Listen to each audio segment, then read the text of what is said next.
Hello, everyone, and welcome to the podcast. It's going to be a little bit of a different one this week because we had some technical difficulties. In life, I don't think there's ever any mistakes. Everything happens for a reason. I've always felt this way.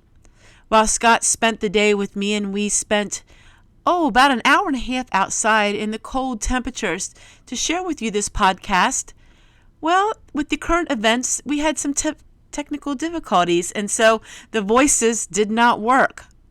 While Scott is very upset with himself over this minor thing, I felt it's just a calling for something different. So what I am going to do is answer the questions once again that were given to me, and then he will put in whatever he wishes and he will edit this video. The first question given to me is, how do you save money with the mobile home and the electricity? It's no secret that mobile homes take a lot of electricity, and the electricity seems to be more expensive. How can that be? While I don't know all of the answers to these things, I do know that the wiring in our mobile home is older, and the older the wires, the more electricity it seems to cost. What we like to do is we like to unplug everything that we're not using.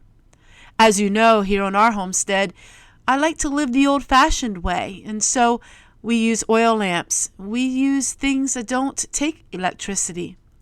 But my answer to you would be is just unplug whatever you're not using and just take a look at what you're using and seeing if you really need to. Bread machines and mixers and all of these gadgets can take up electricity. Do we really need them? Or can we live without? So that is my answer about electricity and the older mobile home. Now this next question, I did a whole topic about it in today's video, which didn't have the audio. Get a real job. Being a YouTuber, doing what you do, that's not a real job. And go find yourself in the real world. Well, I have a lot to say about that, and that was one of the biggest things that trolls have said to me through the years. When they watched my YouTube videos, they said, "You're lazy. You need to get a real job." Well, my job is real. In fact, I pay taxes. I pay in Social Security. The government in the world sees my job as a full-time work.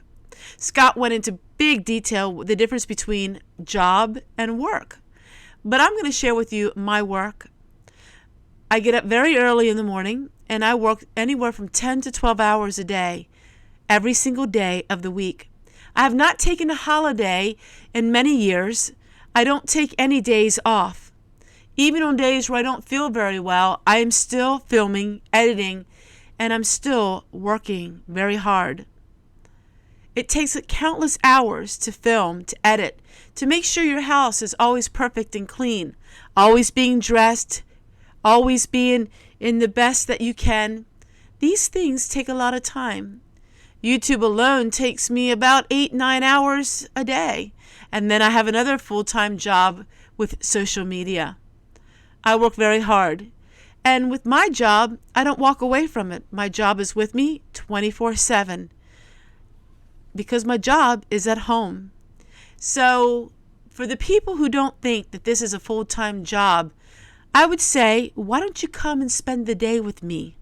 Walk in my shoes for one day, and I will tell you one thing, you will leave being very tired. Even on days when we're tired, we still have to show our face on camera for the world to see.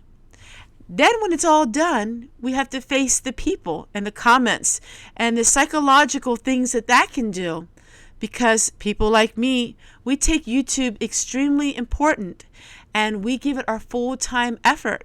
And I am so thankful for YouTube and my jobs because I absolutely love them and they made me the best person that I could possibly be.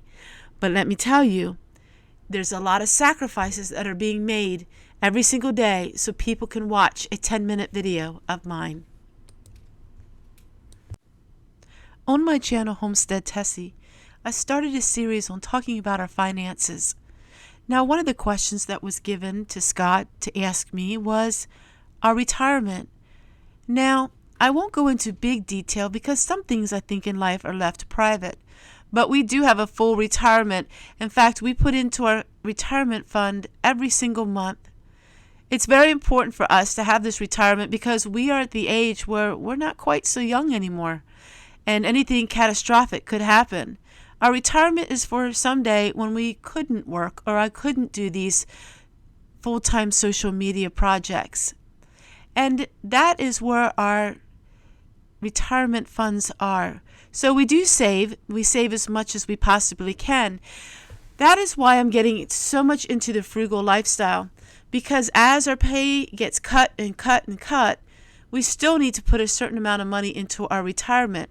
That gives us less and less to live off of each month. Now, what we live off of, some people would say it's extreme. I am not a millennial. I like to save lots of money, and I live an extreme frugal lifestyle. But in order to do so, I know that I need a lot of retirement money, because the longer that we live, the more expensive it is for health care and all of these things. So while I am a low-income person, retirement funds are the priority, and that money goes in first before any other expenses. And that's why you're seeing me cut down quite a bit. I've known millionaires who lost most of their money because they outlived their money. So it's very hard in the days that we're living in to have a full retirement, but to put little bits of money in every single week and month, you will be surprised after a couple years how much you have saved. The last question that people asked was my feelings on homeschooling. I homeschooled our children in the middle school and high school years. It was very important for me for them to go to school when they were in elementary age. Now, I do believe that they probably would have been more socially adjusted if they would have went to school other than being homeschooled. But because they were homeschooled, they were able to make a living and produce an income because they did work part-time for us as a family.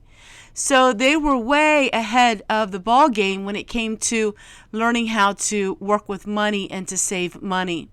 So there's always some pros and cons to every situation. And while I enjoyed them being at home, I do think sometimes maybe it would have been better than to be in a school setting. But schools nowadays, well, it's a totally different situation.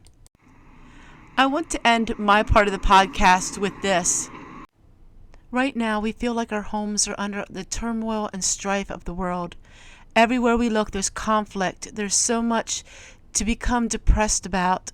But I want you to know that the Lord has not given us a spirit of fear, but that of a sound mind.